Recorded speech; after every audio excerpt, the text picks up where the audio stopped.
Chers amis, chers téléspectateurs, je vous souhaite la bienvenue à une autre émission au fil de l'Évangile. Le péché et la liberté. Aujourd'hui, je vous invite à réfléchir sur un des grands thèmes de débat dans le monde chrétien. Y a-t-il une définition du péché qui soit meilleure que les autres? Et puis, quel est le lien, la relation entre le péché tel que défini par la Bible et la liberté, cette liberté que Dieu nous promet en Jésus? Cette liberté est-elle totale, indéfinie, conditionnelle?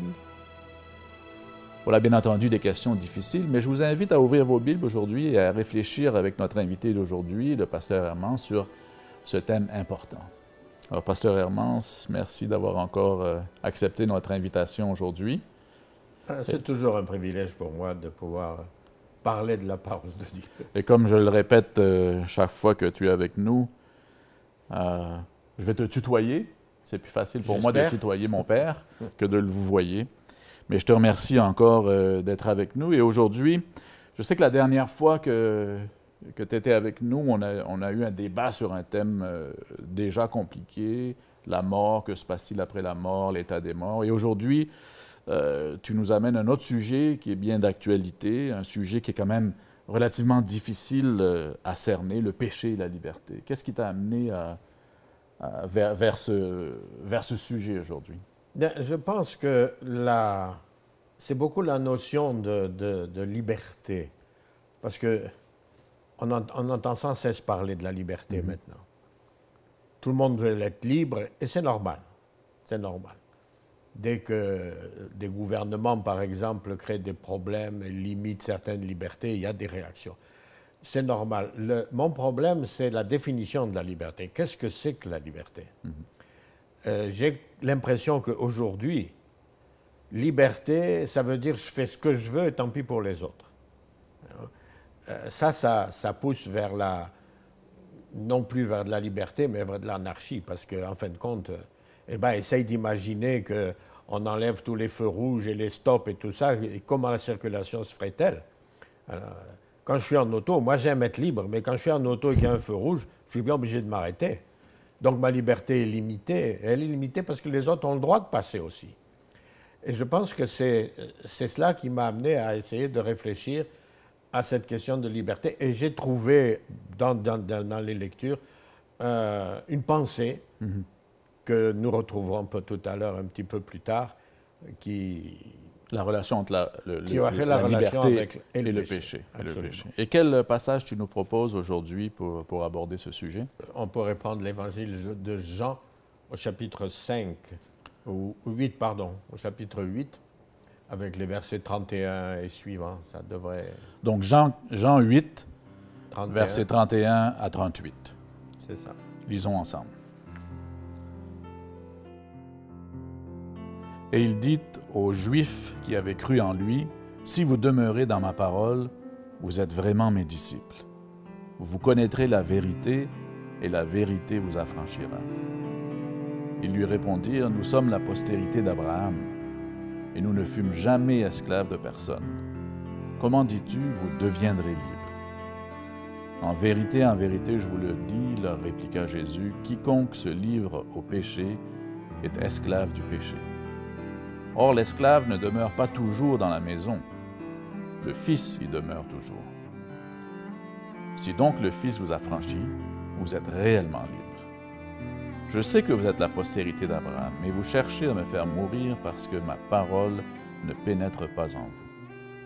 Je dis ce que j'ai vu chez mon Père, et vous, vous faites ce que vous avez entendu de la part de votre Père. » Alors, comme j'aime toujours le faire, peut-être que je pourrais te demander d'essayer de nous donner un peu le contexte, de cerner un petit peu le contexte de ce passage. Où en est-on par rapport au ministère de Jésus, peut-être, et à quel moment un peu est-ce qu'on se situe?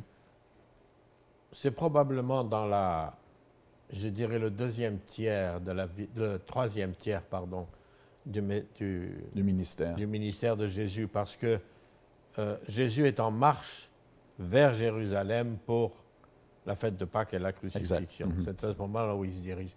Et il parle avec Bien sûr, le texte, il faut se méfier quand la Bible emploie les mots juifs. En général, quand Jésus parle du peuple, des Juifs, de tout le peuple, il dit le peuple. Mais dans ce cas particulier, il s'adresse à un certain nombre de Juifs, donc des gens du peuple qui l'ont reconnu comme sauveur. C'était surtout à eux qu'il s'adresse. Donc quand il parle des Juifs là, il parle des Juifs qui ont cru en sa parole. Qui avaient cru en lui. Oui.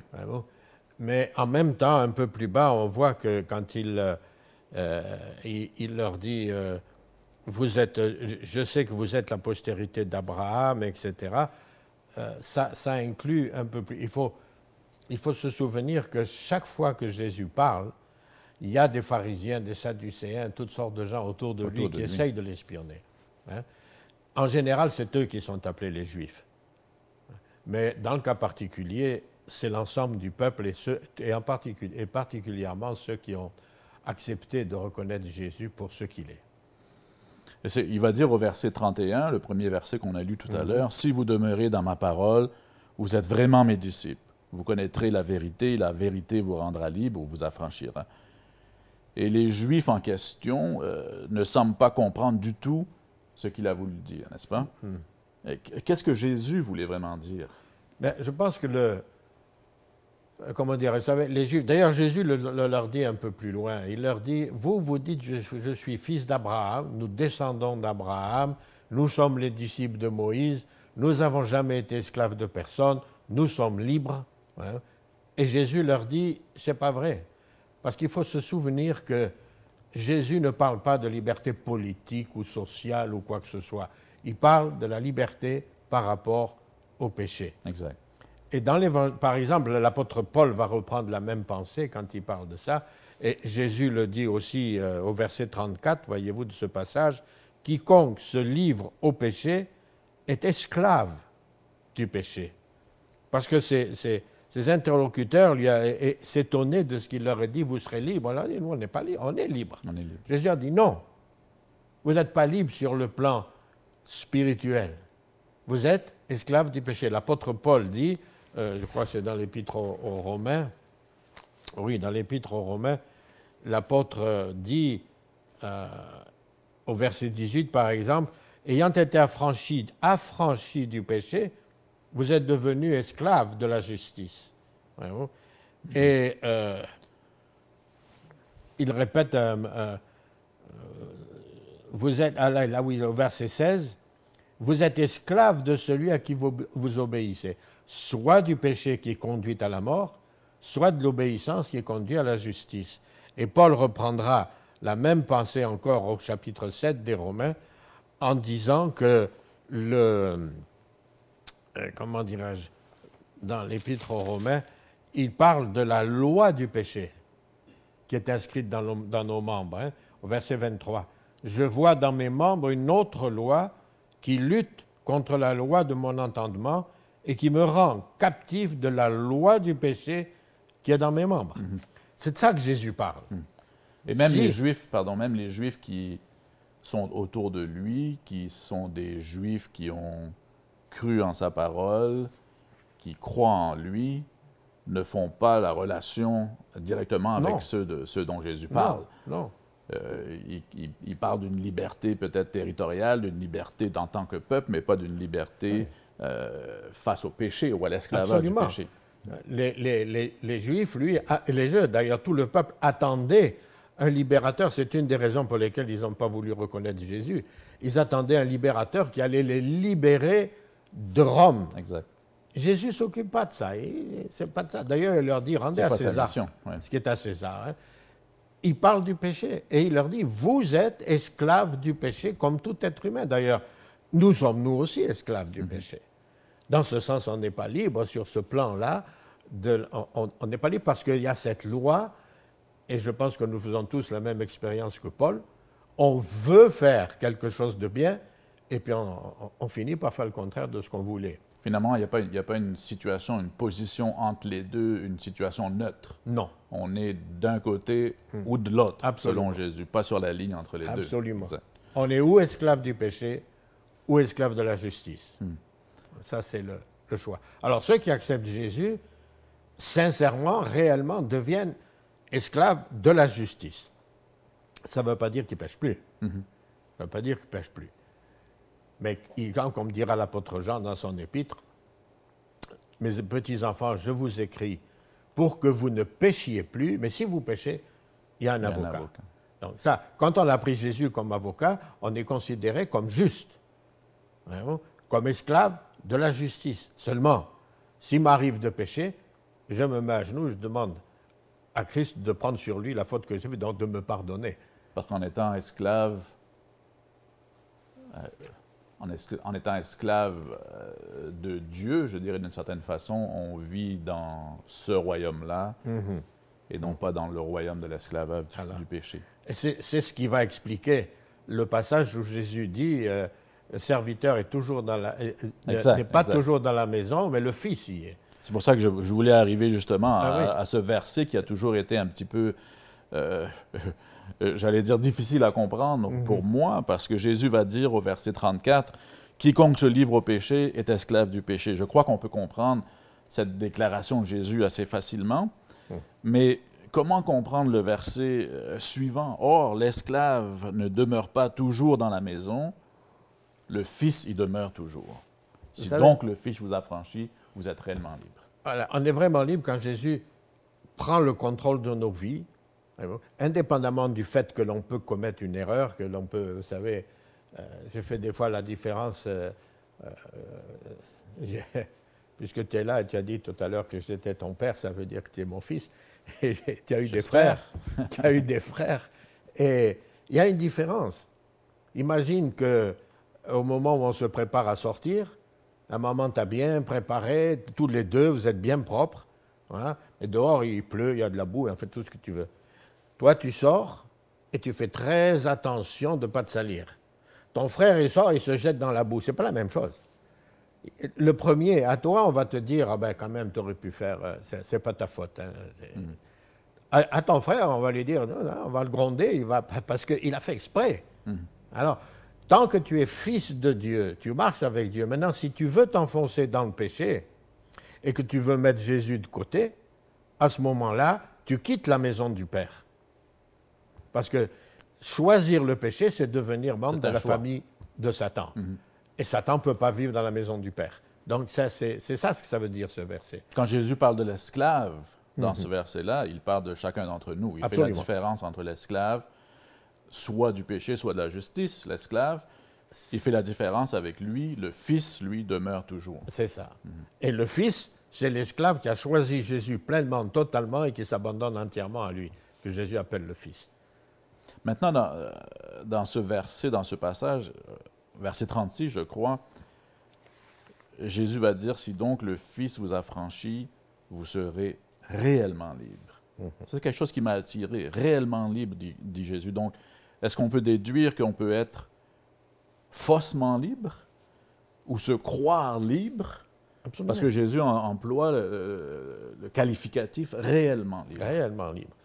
Oui, parce que, bon, on peut déjà voir, on en connaît tous, des gens qui se disent chrétiens, qui prétendent être enfants de Dieu et qui se conduisent comme les païens. Alors, parce qu'ils ont accepté Jésus, ils pensent qu'ils sont libres. Mais leur comportement indique qu'ils ne le sont pas du tout. Ils ne sont pas du tout libres. Alors, si tu acceptes le Fils pleinement, totalement, lui va t'affranchir. Parce que, et c'est là qu'entre en jeu la question de la liberté qu'on va retrouver plus tard. C'est que Jésus ne force personne à le suivre. Il t'invite. Hein, le fameux texte d'Apocalypse 3, à la lettre de Laodicée, « Je me tiens à la porte et je frappe. Si quelqu'un entend et ouvre, alors j'entre. » Mais si tu ne veux pas ouvrir, Jésus n'entre pas. Choix. Satan, lui, il rentre par la fenêtre si tu lui fermes la porte. Mais Jésus, non. Choisis de faire ce que tu veux. Et ça, c'est cette liberté. Et c'est de cette liberté-là que l'on discute en quelque sorte. Mais réellement libre.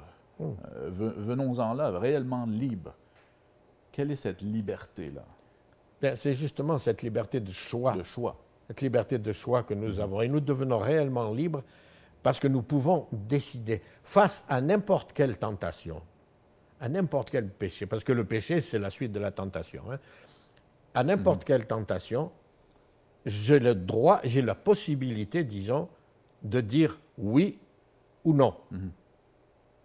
L'apôtre Pierre dit « Résistez au diable et il fuira loin de vous ». Ça veut dire « Dites non ». Maintenant, je n'ai pas la force de combattre Satan, ça c'est certain.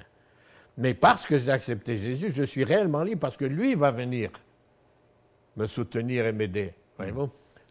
C'est une petite histoire que je raconte assez souvent parce que je trouve elle est bien. C'était une monitrice disons, d'école du dimanche, si tu veux.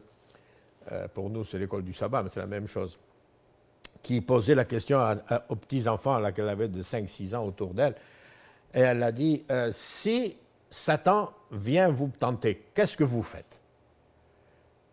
Et les enfants réfléchissent un petit moment, puis finalement, il y a une petite fille de 4 ou 5 ans qui a dit, vous savez, madame, si on tape à la porte, moi je vais, j'ouvre la porte. Si je vois que c'est Satan, je cours à la chambre chercher Jésus, je lui dis, il y a quelqu'un pour toi. C'est dans ce sens qu'on est libre. On est libre de dire non. Et c'est ce qu'on ne fait pas. C'est donc la liberté du choix, et non pas nécessairement, comme c'est compris souvent, la liberté face au péché. C'est-à-dire, on est libre, donc on peut vivre comme on veut, on peut vivre le type de vie qu'on veut n'importe comment. On a été libéré de cet esclavage-là, donc notre vie n'a aucune relation avec notre statut par rapport à Dieu. Mais tu sais que déjà dès le 1er siècle, surtout au 2e, il y avait une théorie qui courait parmi les... Si je ne me trompe pas, d'ailleurs, l'Apocalypse les mentionne sous le nom de Nicolaïtes. Les Nicolaïtes. Hein, qui disait, ce qui compte, c'est l'esprit. Du moment que je veux être avec Jésus, du moment que j'accepte Jésus, du moment que j'aime Jésus, c'est tout ce qui compte. Ce que fait le corps, ça n'a aucune importance. Alors, autrement dit, je peux tuer, voler, mentir, ça n'a pas d'importance, ça c'est le corps. Mais du moment que... on sait ce que dit l'Apocalypse, c'est pas ça. Ça, c'est pas du tout ce que l'Évangile dit. C'est une mauvaise compréhension de ce terme de liberté. De liberté. Ce concept de liberté. Absolument. C'est une liberté. La liberté que Jésus nous... Et d'ailleurs, il est mort pour ça. Parce que comme nous sommes esclaves du péché, l'esclave ne peut pas se libérer. Jésus est mort pour nous donner la possibilité de nous libérer du péché, donc pour nous rendre ce droit de dire non. Dès le départ, dès la création, Dieu a donné à l'être humain le droit de choix. Il l'a donné à tous. La preuve, c'est que Lucifer s'est révolté. C'est parce qu'il avait le droit de dire non. Et il nous l'a donné aussi à nous par la création. Ève, quand le serpent est venu, Ève aurait pu lui dire non, ne m'intéresse pas d'aller goûter le fruit. Dieu a dit qu'il ne faut pas, je ne touche pas. Mais elle n'a pas fait ça. C'est un choix. Et ça, c'est la liberté fondamentale. Et c'est ce qui m'amène à ce texte. Tu vois, tu disais, est-ce qu'on peut se croire libre et ne pas l'être? Je ne sais pas, on pourrait donner l'exemple d'une personne qui est dépendante de l'alcool ou de n'importe quoi. Hein?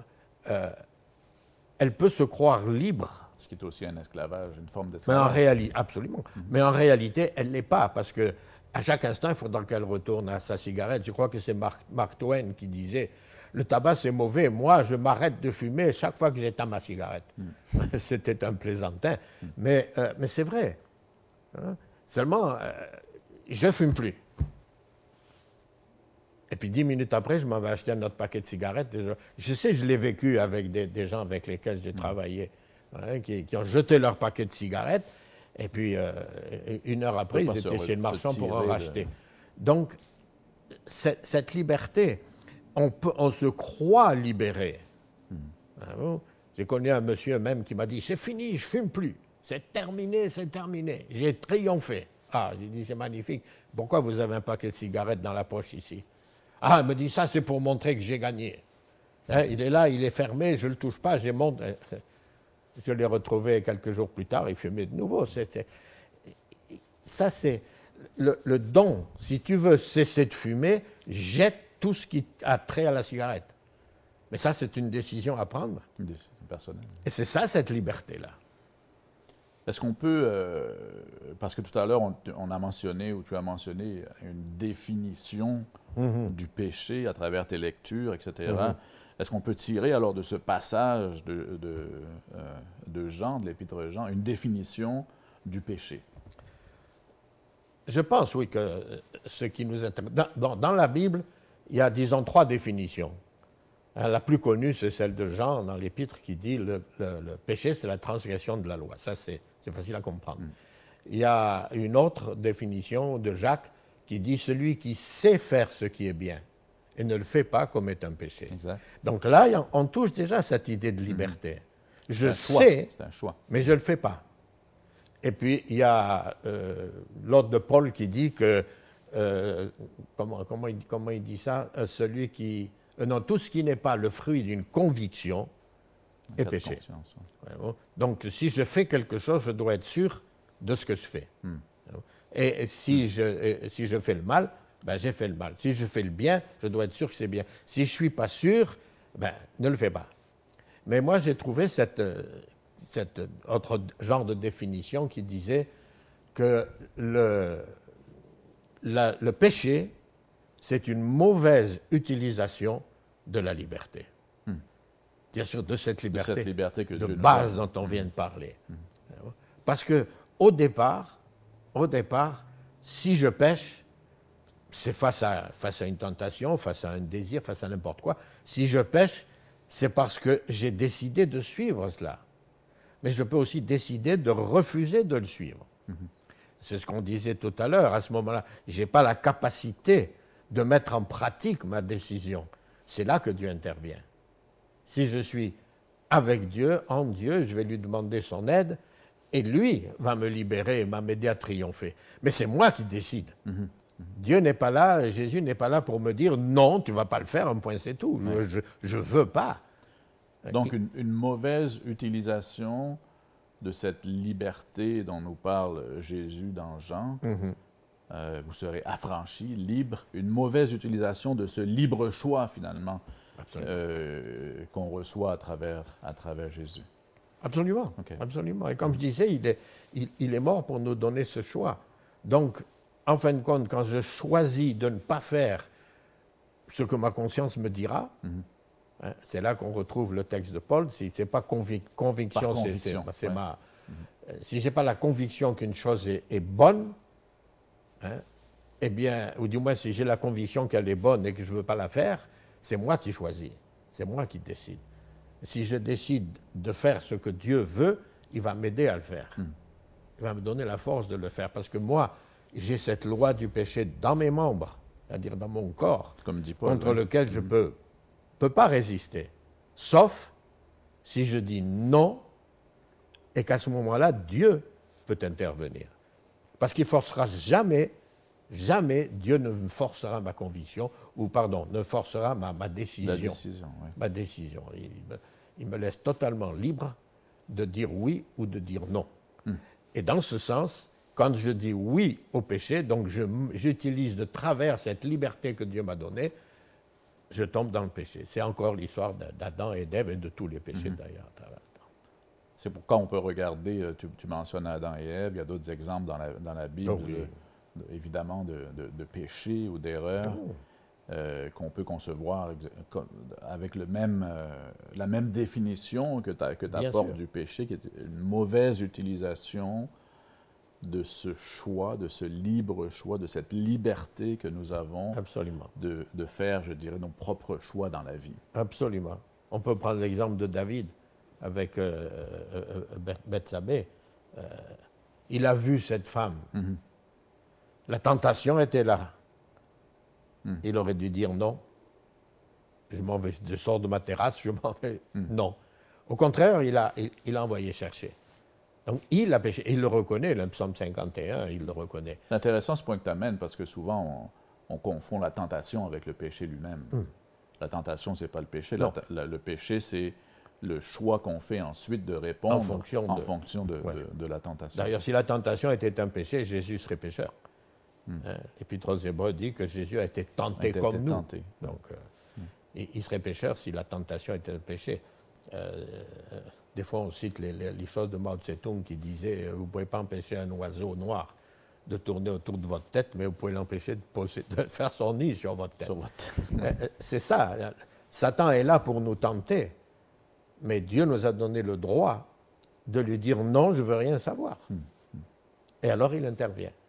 Parce que je le répète, Dieu n'intervient pas tant que nous n'avons pas décidé, nous, de ne pas nous laisser entraîner par l'adversaire. J'aime beaucoup cette définition du péché que tu nous apportes aujourd'hui, la mauvaise utilisation du libre choix. Merci d'avoir été... Le temps passe vite. Merci d'avoir été avec nous aujourd'hui encore pour cette émission. Avant de nous laisser, j'aimerais peut-être que tu puisses nous guider en prière pendant quelques instants. Seigneur éternel, nous voulons te remercier de ce que tu as accepté de donner ta vie pour que nous retrouvions le droit d'utiliser notre libre choix face à l'adversaire. Ce dont nous avons besoin, c'est de compter sur toi et de prendre les décisions qui s'impliquent. À tout moment, quand la tentation arrive, aide-nous à dire non et puis viens à notre aide pour chasser le démon. Que ta grâce nous accompagne au nom de Jésus. Amen. Merci encore d'avoir été avec nous et puis à très bientôt encore, j'espère. Pourquoi pas? Mais ça a été un privilège pour moi.